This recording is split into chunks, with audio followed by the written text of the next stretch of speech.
چنانچہ باری تعالی جل شانہ ارشاد فرماتا ہے اعوذ باللہ من الشیطان الرجیم بسم اللہ الرحمن الرحیم الم تر الی الذی حاج ابراہیم فی ربہ ان آتاہ اللہ الملک اذ قال ابراہیم ربی الذی یحیی و یمیت قال انا احیی و امیت قال ابراہیم فإن اللہ یأتی بالشمس من المشرق فات بها من المغرب فبہت الذی کفر واللہ لا یہدی القوم الظالمین۔ اس آیت مبارکہ کے اندر ایک واقعہ بیان کیا گیا ہے جو ابراہیم علیہ السلام اور نمرود کے درمیان رونما ہوا تھا۔ اس سے پچھلی آیت جو تھی اس کے اندر اللہ تبارک و تعالیٰ نے ایمان والوں کے نور کی بات کی تھی کہ ایمان والے کس راستے پر ہیں اور کفار شیطان کے راستے پر ہیں۔ ابھی اس کی مثالیں دی جا رہی ہیں۔ ایمان والوں کے سردار کی حیثیت سے حضرت ابراہیم علیہ السلام کا ذکر ہو رہا ہے اور کافروں کے سردار کی حیثیت سے نمرود کی باتیں ہو رہی ہے۔ ہوا یہ کہ ابراہیم علیہ السلام نے جب نمرود کو خدا کی توحید کی دعوت دی تو نمرود نے کہا کہ تمہارا رب کون ہے، کیونکہ نمرود خود خدائی کا دعویٰ کرتا تھا۔ تو جواب کے اندر حضرت ابراہیم علیہ السلام نے یہ ارشاد فرمایا کہ میرا رب وہ ہے جس کی یہ شان ہے کہ وہ زندگی بھی دیتا ہے اور موت بھی دیتا ہے۔ جب یہ بات ابراہیم علیہ السلام نے کہی تو فرعون اور نمرود جو تھا وہ موٹے عقل کا آدمی تھا۔ اس نے آگے سے بڑی عجیب مضحکہ خیز بات کی۔ اس نے دو بندوں کو بلایا اور کہا، ایک کے بارے میں حکم دے دیا کہ اسے قتل کر دیا جائے اور ایک کے بارے میں حکم دے دیا کہ اسے چھوڑ دیا جائے، اور کہنے لگا دیکھو کہ یہ زندگی اور موت تو میں بھی دیتا ہوں۔ حالانکہ ابراہیم علیہ السلام نے جو فرمایا تھا کہ میرا رب وہ ہے جو زندگی اور موت کا مالک ہے، زندگی اور موت دیتا ہے، اس کا معنی یہ نہیں تھا جو نمرود سمجھا ہے، بلکہ اس کا معنی یہ تھا اس نے تو ایک شخص کو زندہ رکھا، یعنی اسے چھوڑ دیا کہ اسے قتل نہ کیا۔ ابراہیم علیہ السلام نے جو فرمایا تھا اس کا معنی یہ تھا کہ میرا اللہ وہ ہے، میرا رب وہ ہے جو انسان کے اندر روح ڈالتا ہے اور اسے زندگی دیتا ہے۔ میرا رب وہ ہے جو انسان سے روح نکالتا ہے اور اسے موت دیتا ہے۔ تم اگر رب ہو تو تم یہ کر کے دکھاؤ۔ نمرود یہ تو نہ کر سکا اور اس کے موٹے عقل میں یہ دلیل آئی نہیں۔ تو پھر ابراہیم علیہ السلام نے ایک اور دلیل دی جس کا ذکر یہاں ہے۔ ابراہیم علیہ السلام نے فرمایا اچھا میرا رب وہ ہے جس کی شان یہ ہے کہ جو مشرق سے سورج کو نکالتا ہے اور مغرب میں سورج کو غروب کرتا ہے۔ اگر تم رب ہو تو تم ایسا کرو کہ مغرب سے سورج نکال کے دکھاؤ۔ ابراہیم علیہ السلام نے جب یہ چیلنج دیا تو نمرود کے پاس اس کا کوئی جواب نہیں تھا۔ نمرود کی کیا کیفیت بنی، قرآن نے اس کیفیت کو ذکر کیا اور فرمایا فبہت الذی کفر، وہ مبہوت ہو گیا، کافر جو تھا وہ نمرود جو کفر کرنے والا تھا، تو اس کے پاس اس بات کا کوئی جواب نہیں تھا۔ اسی کو اللہ نے اس آیت کے اندر بیان کیا۔ اس میں اللہ کی توحید اور اللہ کے وجود کی بہت بڑی دلیل ہے۔ چنانچہ ارشاد فرمایا الم تر الی الذی حاج ابراہیم فی ربہ ان آتاہ اللہ الملک، اے محبوب کیا تم نے نہ دیکھا اسے جو ابراہیم سے جھگڑا اس کے رب کے بارے میں اس کہ اللہ نے اسے بادشاہی دی، یعنی نمرود کو بادشاہی دی گئی تھی۔ اذ قال ابراہیم ربی الذی یحیی و یمیت، جبکہ ابراہیم نے کہا کہ میرا رب وہ ہے کہ جو زندہ بھی کرتا ہے اور مارتا بھی ہے۔ قال، وہ بولا انا احیی و امیت، وہ بولا کہ میں بھی جلاتا ہوں اور مارتا ہوں۔ وہ بات تھی وہ میں بیان کر چکا ہوں۔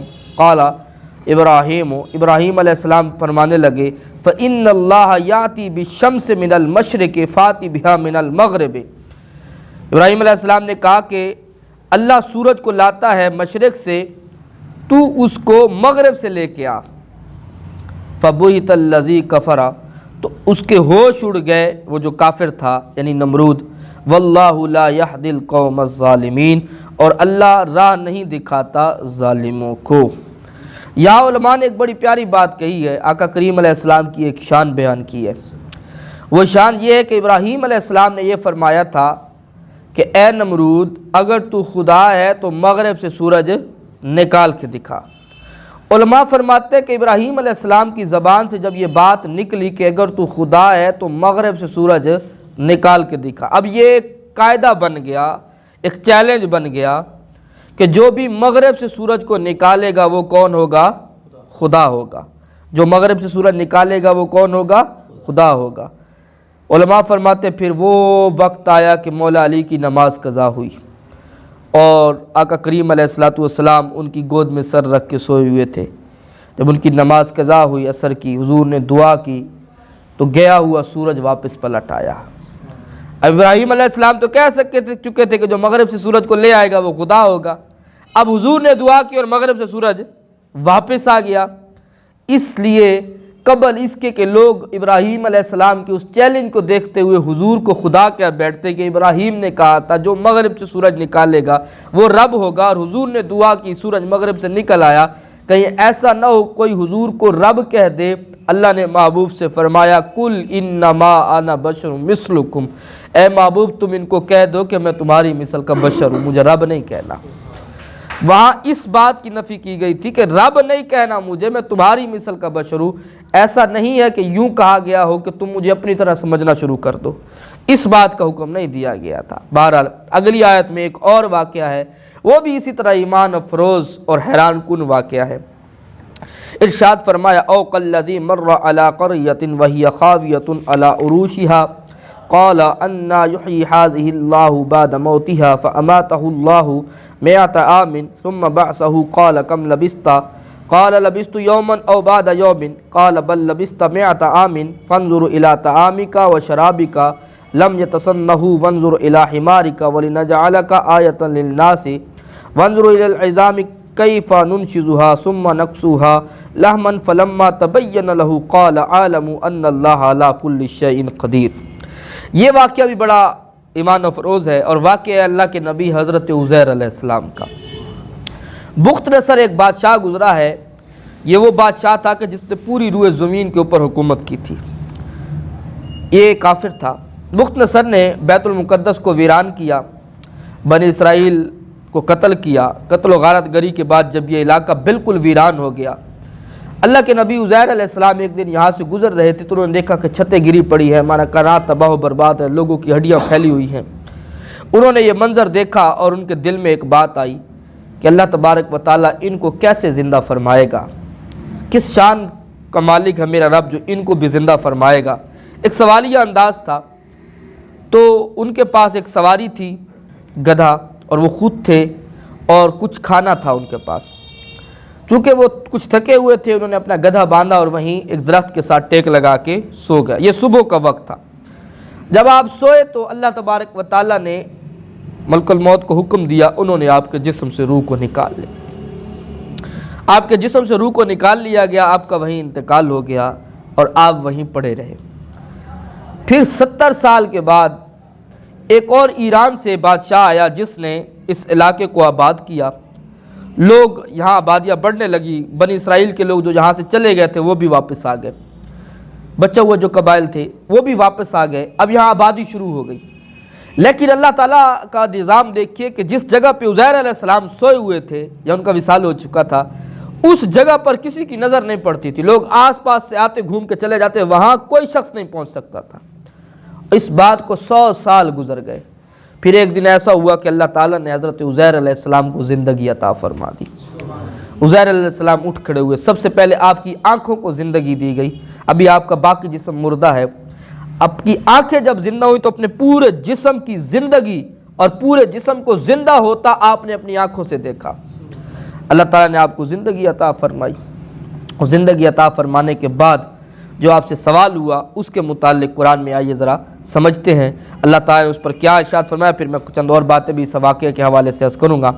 ارشاد فرمایا او کالذی مر علی قریۃ، یا اس کی طرح جو گزرا ایک بستی پر، یعنی عزیر علیہ السلام، وہی خاویۃ علی عروشها، اور وہ گری ہوئی پڑی تھی اپنی چھتوں پر. قالا وہ بولا انا یحیی ھذہ اللہ بعد موتہا کیسے اللہ زندہ کرے گا اس کی موت کے بعد اسے. فاماتہ اللہ مئۃ عام تو اللہ نے اسے مردہ رکھا 100 برس تک. کتنے برس تک؟ 100 برس تک. ثم بعثہ پھر کیا ہوا؟ اللہ نے انہیں زندہ کر دیا.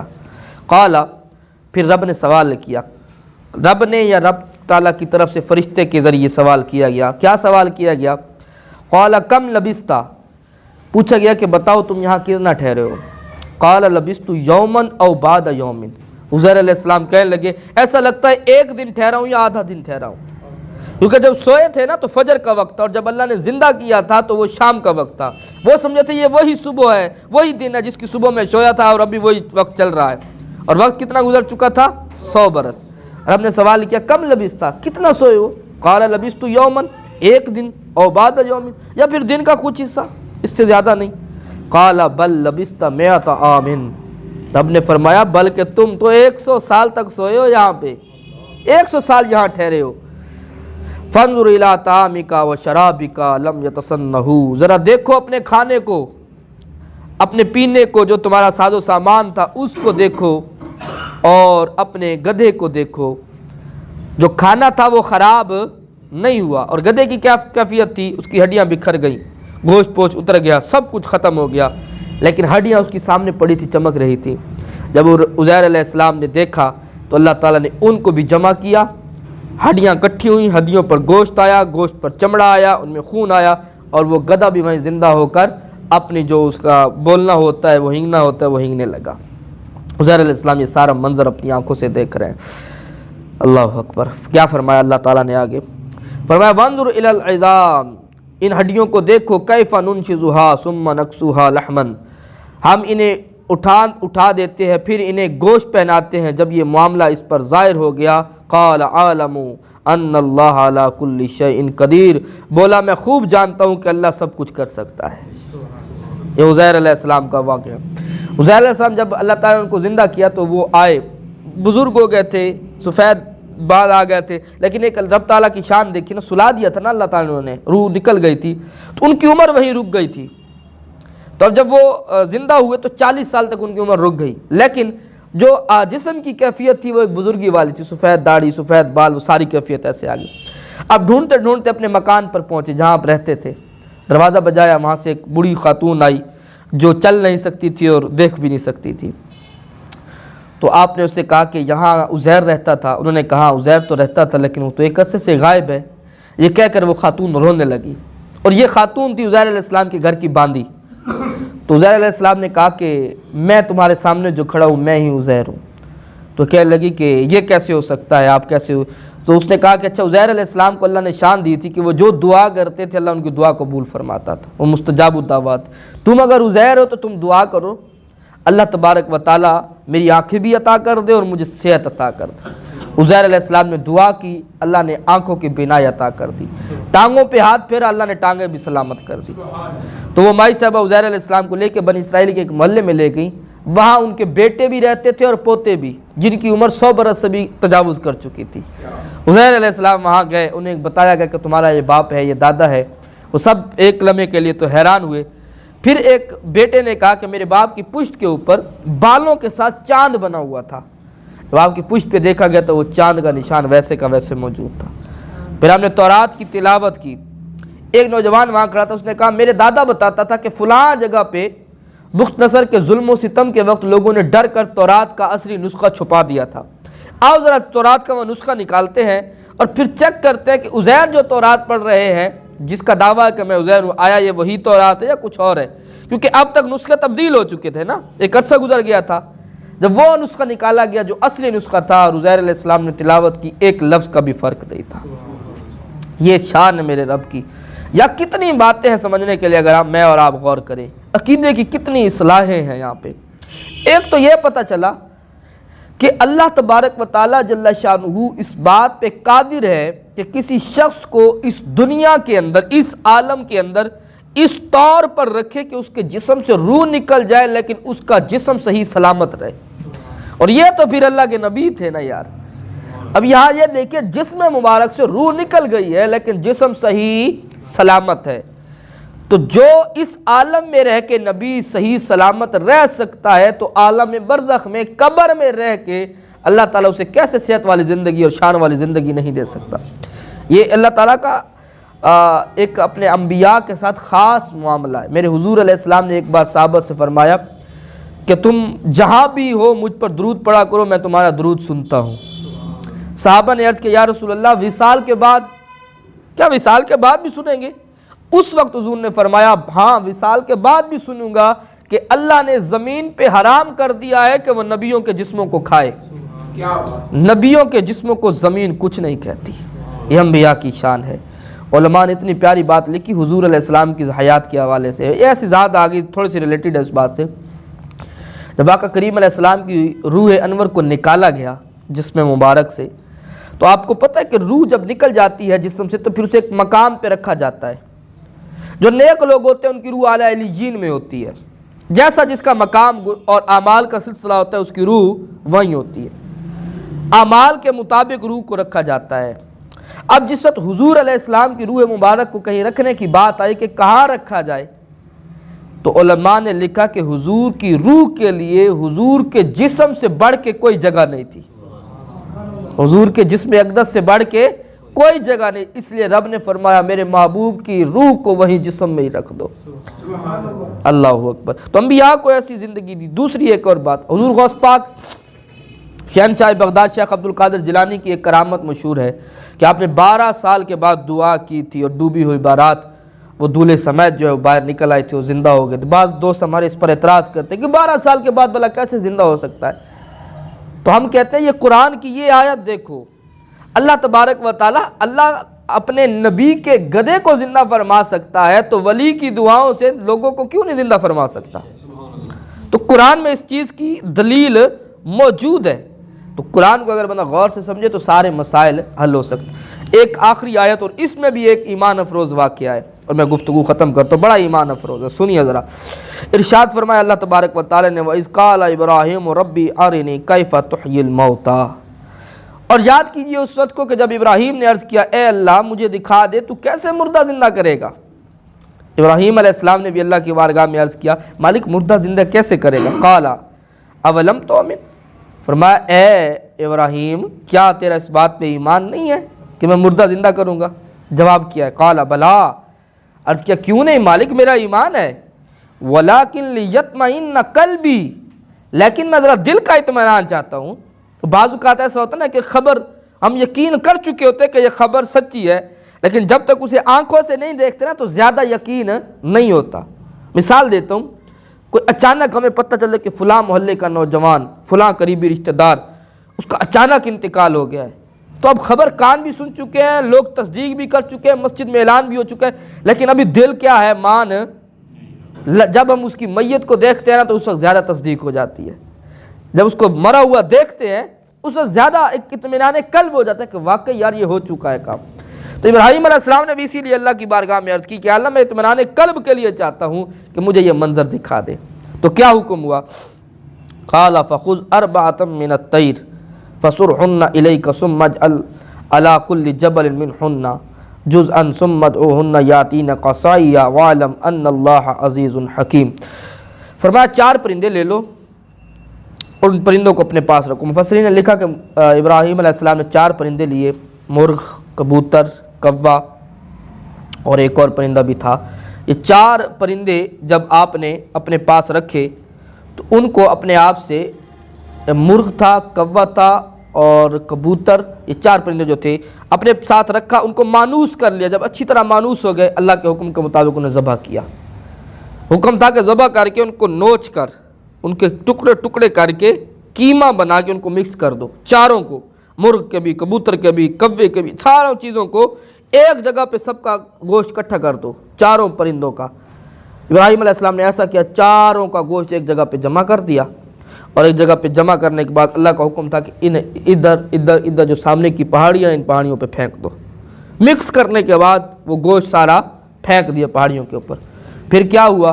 اللہ نے فرمایا اس کے بعد تم نے اے ابراہیم یہ کرنا ثم ادعوہن، پھر تم نے ان کو بلانا ہے. ان کو آواز دینی ہے۔ تو ابراہیم علیہ السلام نے آواز دی یاتینک سعیا، وہ تیرے پاس چلے آئیں گے پاؤں سے دوڑتے ہوئے۔ ابراہیم علیہ السلام نے آواز دی، وہ گوشت اٹھنا شروع ہوئے، ایک کا گوشت کدھر پڑا ہے، کوئی کدھر ٹکڑا، کوئی کدھر، وہاں سے اٹھا، مرغ کو آواز دی تو مرغ کا کوئی ٹکڑا ادھر ہے، کوئی ادھر ہے، کوئی ادھر ہے، کبوتر کو آواز دی، کوئی ادھر، کوئی کوے کا کوئی ٹکڑا ادھر، کوئی کدھر، مور کا کوئی ٹکڑا ادھر، کوئی کدھر، ایک ایک ٹکڑے اڑ کر جڑتے گئے۔ جب ابراہیم علیہ السلام کے قریب آئے تو وہ پرندہ صحیح سلامت ہو چکا تھا۔ رب نے اپنے نبی علیہ السلام کو یہ منظر اپنی آنکھوں سے دکھایا کہ ہم قیامت کے دن اس طرح